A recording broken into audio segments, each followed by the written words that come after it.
Metric accents and syncopation are both related to the rhythmic structure of music. Metric accents refer to the emphasis placed on certain beats within a meter or time signature. For example, in 4/4 time, which is a common time signature in popular music, there are 4 beats per measure, and the first beat is typically accented.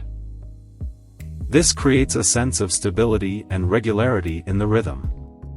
However, other beats can also be accented to create different effects or to emphasize particular parts of a melody or chord progression. Syncopation, on the other hand, refers to the placement of rhythmic accents in unexpected or offbeat positions. This can create a sense of tension or forward momentum in the music. For example, a syncopated rhythm might emphasize the end of a beat, or it might place accents on weak beats rather than strong ones. Syncopation is often used in jazz, funk, and other styles of music to create a sense of groove and to keep the listener engaged. In short, metric accents are the emphasized beats within a regular time signature, while syncopation involves placing accents in unexpected or offbeat positions to create rhythmic interest. One of the most important concepts to remember from this chapter is that meters are hierarchical. The beat division represents a low metric level, the beat unit a higher level, and the measures downbeat an even higher level. Within each measure, the downbeat, beat 1, is the strongest. In duple meter, the beats alternate strong-weak, in triple meter, the accents are strong-weaker weakest, and in quadruple meter, strongest-weak strong-weak. Strong beats in a meter are heard as metric accents. When an expected metric accent is displaced or moved to another beat or part of a beat, by ties, dots, rests, dynamic markings, accent marks, or the rhythm itself, the result is syncopation, marked by arrows in example.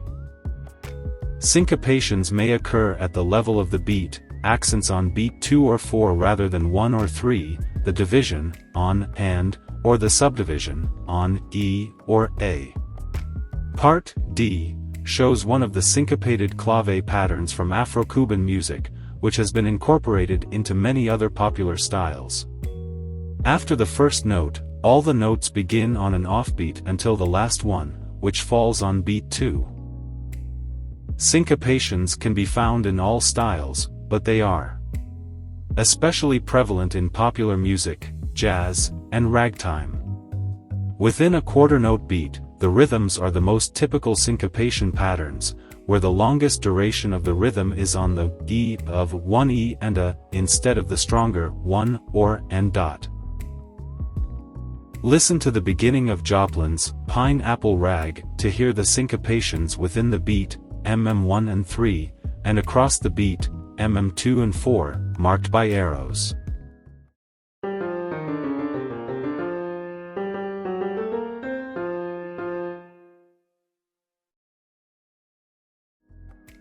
Syncopations across the beat are usually notated with ties, as here. The expected emphasis on beat 2 comes earlier, on the first of the tied notes. Joplin's Solace also includes many syncopations, see arrows above the counts.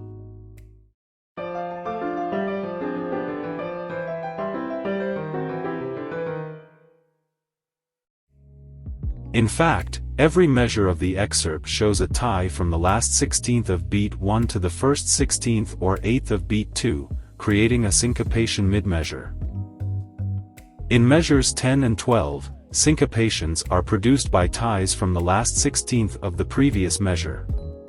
Such devices are highly effective because of the steady accompaniment pattern in the left hand. Syncopations can only be perceived if there is a strong sense of the underlying beat for them to play against.